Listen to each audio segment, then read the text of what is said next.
আমার ছেলেও শিবির করে, আমার ছেলে মাসে 300 টাকা করে দেয় তার সংগঠনকে। শিবিরের টাকার উৎস কি? আপনি কি শিবিরকে টাকা দেন? শিবিরের টাকার উৎস জানে না, কলেজ ভার্সিটিতে লেখাপড়া করে এমন ছাত্রছাত্রী বাংলাদেশে নেই।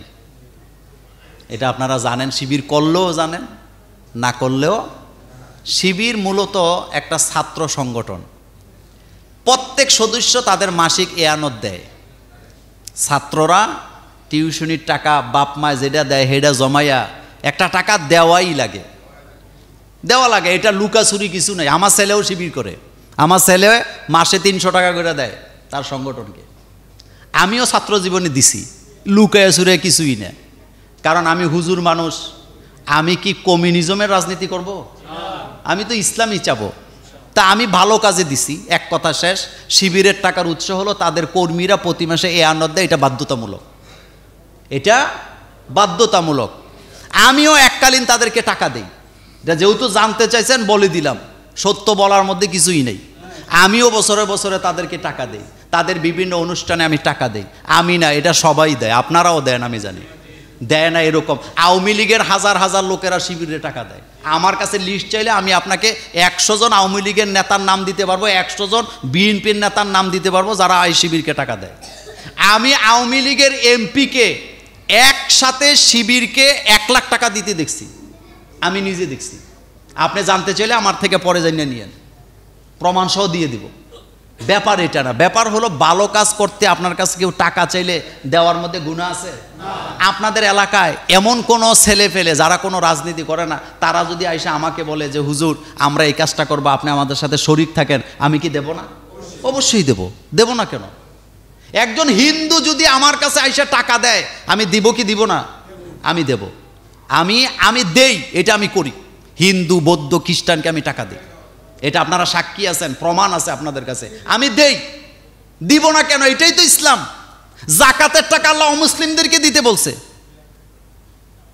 তাদের টাকার উৎস এটাই। আবার গতকালকে দেখলাম ইফতারিতে তুরস্কের এক নাগরিক শিবিরের পোলাপানরে ইফতারি দিছে, আবার প্রতি প্যাকেটের সাথে উনি 500 টাকা নোট করে দিছে।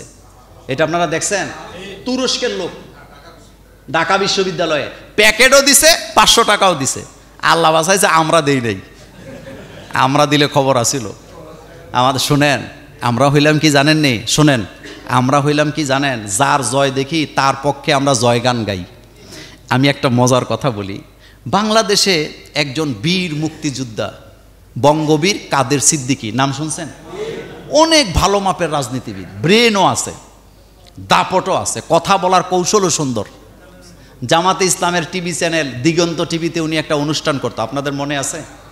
আছে। আচ্ছা শুনেন, আজ থেকে 10 বছর আগে উনি এক জায়গায় দাঁড়ায় একটা অনুষ্ঠানে বলছে, জামাতে ইসলামের লোক যদি জান্নাতে যায়, আল্লাহ যদি আমারে সেই জান্নাত দেয়, আমি এই জান্নাতে যাবো না।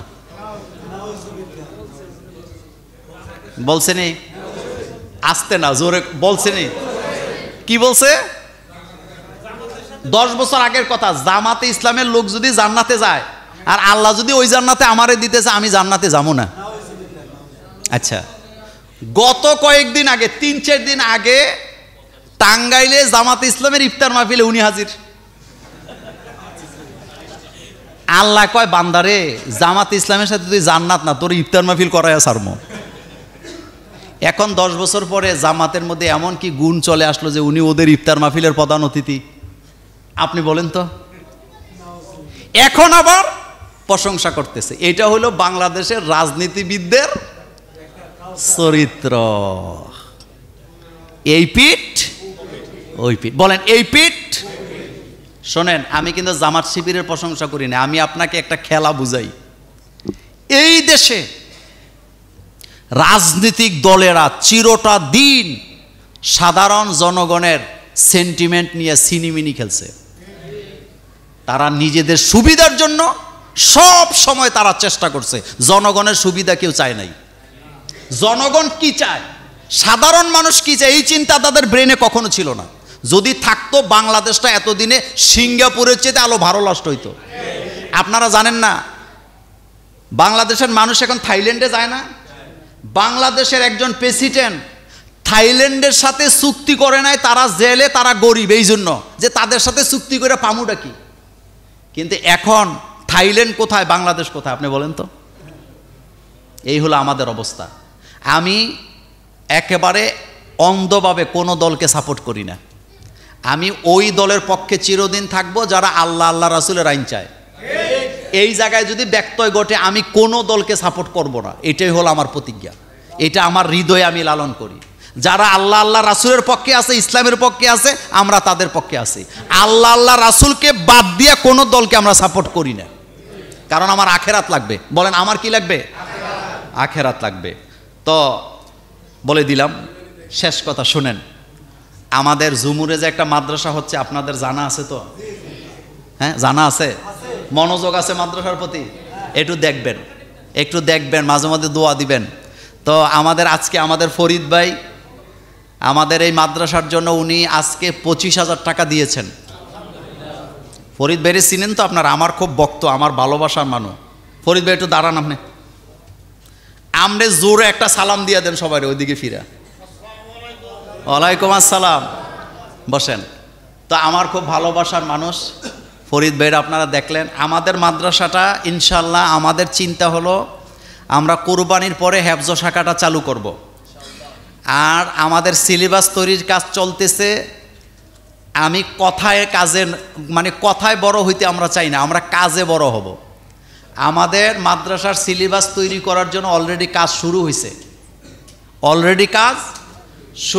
এমন একটা সিলেবাস আমরা তৈরি করব জাতির জন্য, যে এখান থেকে লেখাপড়া করে বাচ্চারা যেন আলেমও হতে পারে, ইংরেজিতে আরবিতে যেন অনর্গল কথা বলতে পারে।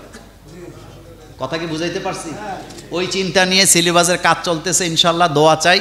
তো রমজানের মাস, আপনাদের ভাই, কারো বাবা, কারো ছেলে বিদেশে আছে, বা রমজানে তো আপনারা দান করেন, সেজন্য আপনাদের সকলের প্রতি আমার অনুরোধ, আমাদের অনেক জায়গা এখনো মাদ্রাসার জন্য কিনতে হবে, অনেক জায়গা। সেজন্যে শুধু দূরের লোকেরা দিবে এই চিন্তা না করে, শুধু মোল্লা নাজিমই দিবে এই চিন্তা না করে, এই মাদ্রাসা জুমুরের, এই মাদ্রাসাকে আমি কাঁধে করে নিয়ে যাব? আসতে কইছেন, আমি কি এটা নিতে পারবো? এখানে যেই টাকা, যেই ইটগুলা লাগাইছে, আমি কি আদৌ এটা কাঁধে করে নিতে পারবো? এটা আপনাদের সম্পদ, এটা আপনাদের ভবিষ্যৎ, এটা আপনাদের গৌরব হবে, এটা আপনাদের সম্মানের জায়গা হবে। সেজন্যে সবাইকে অনুরোধ, যার যার জায়গা থেকে যে যা পারেন রমজান কেন্দ্রিক মাদ্রাসার জন্য আপনারা দান করবেন, যাতে আমরা মাদ্রাসাটা সুন্দর করে সাজাতে পারি। এবং আমাদের কালাম ভাইয়ের কাছে রিসিট আছে, মাদ্রাসা যারা দান করবেন অবশ্যই আপনি রিসিট এর মাধ্যমে দান করবেন, কারণ এগুলো আমাদের সফটওয়্যারের কাজ চলতেছে। আপনি যদি 100 টাকা দিয়ে থাকেন, এটাও আমাদের মাদ্রাসার লিস্টে আজীবন আপনার নাম থাকবে। আমি অলরেডি সফটওয়্যারের কাজও ধরছি। এমন একটা সফটওয়্যার থাকবে, মাদ্রাসার প্রতিদিনের আয় ব্যয় এটা অটোমেটিকলি ঢুকবে, এবং আপনি 100 টাকা দিছেন, আপনি ঘরে বসে মোবাইলের মাধ্যমে দেখতে পারবেন আপনার টাকাটা সেখানে জমা হয়েছে কিনা। এই রকমের সিস্টেম হবে ইনশাল্লাহ, সবার জন্য উন্মুক্ত।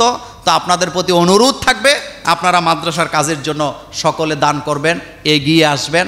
রমজানের মাস, এই জন্য একটু লম্বা সময় আলোচনা করলাম। আল্লাহ পাক আমাদের সকলকে কবুল করুক। আসসালামু আলাইকুম ওয়া রাহমাতুল্লাহি ওয়া বারাকাতুহু।